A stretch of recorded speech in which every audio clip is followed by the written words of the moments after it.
नमस्कार दोस्तों, आप देख रहे हैं स्टॉक मार्केट एसटीवी और आज हम विस्तार से बात करने वाले हैं ओरिएंट इलेक्ट्रिक लिमिटेड के बारे में। ये पूरा विश्लेषण हम क्रमवार करेंगे, जिसमें कंपनी का बिजनेस मॉडल, मौजूदा वैल्यूएशन, रेशियो, क्वार्टरली प्रदर्शन, profit and loss, balance sheet, share holding pattern और उसके बाद डेली वीकली टाइम फ्रेम पर टेक्निकल स्थिति, सपोर्ट रेजिस्टेंस और फिबोनाची लेवल्स के आधार पर पूरा व्यू शामिल रहेगा। सबसे पहले कंपनी के बेसिक डिटेल्स की बात करें तो ये एक कंज्यूमर इलेक्ट्रिकल कंपनी है जो fan, LED lighting, home appliances और स्विच गियर सेगमेंट में काम करती है।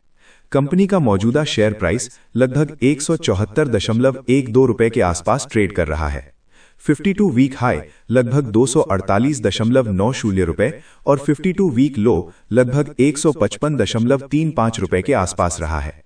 इसका मतलब यह है कि स्टॉक अभी अपने 52 वीक हाई से काफी नीचे ट्रेड कर रहा है और लो के काफी करीब जोन से रिकवर हुआ है।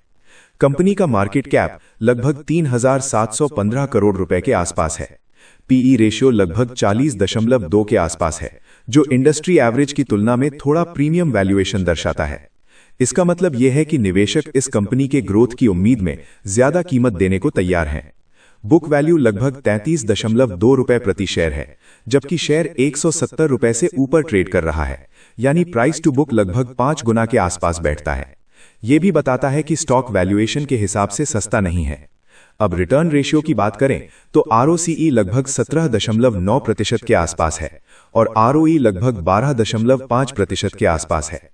आरओसीई ठीक ठाक है, लेकिन बहुत ज्यादा हाई नहीं है। आरओई भी एवरेज कैटेगरी में आता है। इसका मतलब कंपनी पूंजी का उपयोग ठीक तरीके से कर रही है, लेकिन एक्स्ट्रा ऑर्डिनरी रिटर्न नहीं दे रही। अब हम प्रॉफिट एंड लॉस स्टेटमेंट की बात करें तो पिछले कुछ सालों में कंपनी की सेल्स ग्रोथ मध्यम रही है। रेवेन्यू में साल दर साल हल्की बढ़त देखने को मिली है, लेकिन बहुत तेज ग्रोथ नहीं है। ऑपरेटिंग प्रॉफिट मार्जिन लगभग 5% से 8% के बीच रहता है, जो कि इस सेक्टर में सामान्य माना जाता है, लेकिन मार्जिन बहुत मजबूत नहीं है। नेट प्रॉफिट में उतार चढ़ाव देखने को मिला है। कुछ क्वार्टर में प्रॉफिट अच्छा रहा है तो कुछ में दबाव दिखाई दिया है, खासकर रॉ मटेरियल कॉस्ट और डिमांड स्लोडाउन के कारण। लेटेस्ट क्वार्टर की बात करें तो रेवेन्यू में लगभग 10 से 12% की सालाना बढ़त देखने को मिली, लेकिन नेट प्रॉफिट ग्रोथ उतनी मजबूत नहीं रही। इसका मतलब है कि टॉप लाइन बढ़ रही है, लेकिन बॉटम लाइन पर अभी भी दबाव है। यदि आने वाले क्वार्टर में मार्जिन सुधरते हैं तो प्रॉफिटेबिलिटी में सुधार देखने को मिल सकता है। अब बैलेंस शीट पर नजर डालें तो कंपनी का डेट बहुत ज्यादा नहीं है। डेट टू इक्विटी रेशियो कम है, जिससे यह संकेत मिलता है कि कंपनी पर कर्ज का बोझ ज्यादा नहीं है। रिजर्व और सरप्लस में धीरे धीरे बढ़त हुई है। टोटल एसेट्स स्थिर रूप से बढ़े हैं। करंट एसेट्स और करंट लायबिलिटीज के बीच संतुलन ठीक है, जिससे लिक्विडिटी स्थिति संतोषजनक मानी जा सकती है। फ्री कैश फ्लो में कुछ सालों में उतार चढ़ाव रहा है, लेकिन कंपनी पूरी तरह से कैश बर्निंग स्टेज में नहीं है।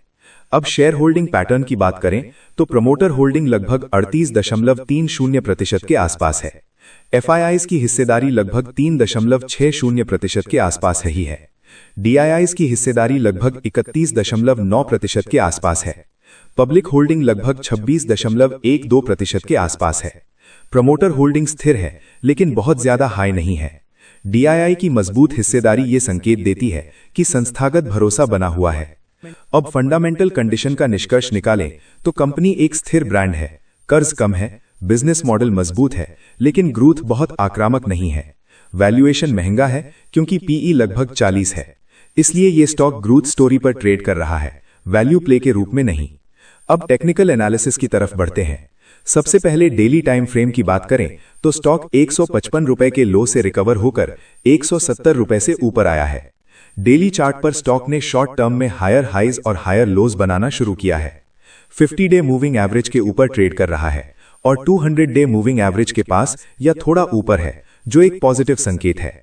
आरएसआई लगभग 45 से 50 के आसपास है, जो बताता है कि stock neutral to slightly bearish zone के करीब है। इसका मतलब है कि शॉर्ट टर्म में हल्का कंसोलिडेशन या प्रॉफिट बुकिंग आ सकती है।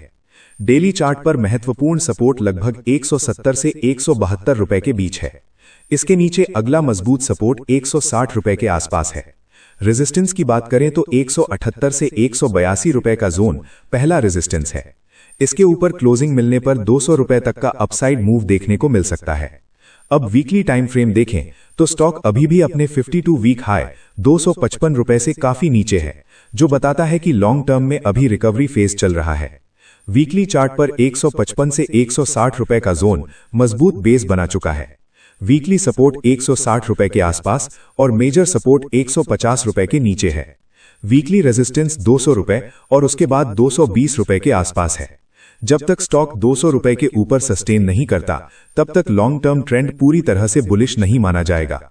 अब फिबोनाची रिट्रेसमेंट की बात करें तो यदि हम 255 हाई से 155 लो तक फिबोनाची लगाएं तो 38.2% लेवल लगभग 197 रुपए के आसपास आता है। 50% लेवल लगभग 205 रुपए के आसपास आता है और 61.8% लेवल लगभग 215 रुपए के आसपास आता है। इसका मतलब है कि 193 से 205 रुपए का जोन मजबूत रेजिस्टेंस की तरह काम कर सकता है। नीचे की तरफ 23.6% लेवल लगभग 180 रुपए के आसपास आता है, जो शॉर्ट टर्म सपोर्ट के रूप में काम कर सकता है। अब बात करते हैं कि नए निवेशकों को क्या करना चाहिए। यदि कोई नया निवेशक एंट्री लेना चाहता है तो सीधे रेजिस्टेंस के पास एंट्री करना रिस्की हो सकता है। बेहतर होगा कि 170 से 175 रुपए के सपोर्ट जोन के पास डिप में एंट्री का इंतजार करें या फिर 182 रुपए के ऊपर मजबूत ब्रेकआउट के बाद वॉल्यूम कंफर्मेशन के साथ एंट्री लें। स्टॉप लॉस 160 रुपए के नीचे रखना समझदारी होगी। जो निवेशक पहले से निवेशित हैं, उनके लिए जब तक स्टॉक 160 रुपए के ऊपर है, होल्ड किया जा सकता है। यदि 200 रुपए के ऊपर ब्रेकआउट मिलता है तो लॉन्ग टर्म के लिए पोजीशन होल्ड रखी जा सकती है। लेकिन यदि 160 रुपए के नीचे वीकली क्लोजिंग आती है तो पोजीशन रिव्यू करना जरूरी होगा। कुल मिलाकर फंडामेंटली कंपनी स्थिर है, कर्ज कम है, ब्रांड वैल्यू है, लेकिन ग्रोथ एवरेज है और वैल्यूएशन महंगा है। टेक्निकली शॉर्ट टर्म में पॉजिटिव मोमेंटम है, लेकिन रेजिस्टेंस जोन पास में है, इसलिए स्ट्रैटेजी आधारित एंट्री और डिसिप्लिन जरूरी है। दोस्तों, इस वीडियो में दी गई सभी जानकारी केवल एजुकेशनल और रिसर्च पर्पस के लिए है। ये किसी भी प्रकार की निवेश सलाह, खरीदने या बेचने की सिफारिश नहीं है। शेयर बाजार में निवेश जोखिमों के अधीन होता है, इसीलिए किसी भी इन्वेस्टमेंट डिसीजन लेने से पहले अपनी खुद की रिसर्च करें और अपने वित्तीय सलाहकार से परामर्श अवश्य करें। अगर आपको ये डिटेल्ड एनालिसिस पसंद आया हो तो वीडियो को लाइक करें, अपने निवेशक दोस्तों के साथ शेयर करें, चैनल को सब्सक्राइब करें और बेल आइकॉन दबाएं और कमेंट में बताएं कि आप अगला एनालिसिस किस स्टॉक पर देखना चाहते हैं। मिलते हैं आपसे अगले वीडियो में, तब तक के लिए धन्यवाद।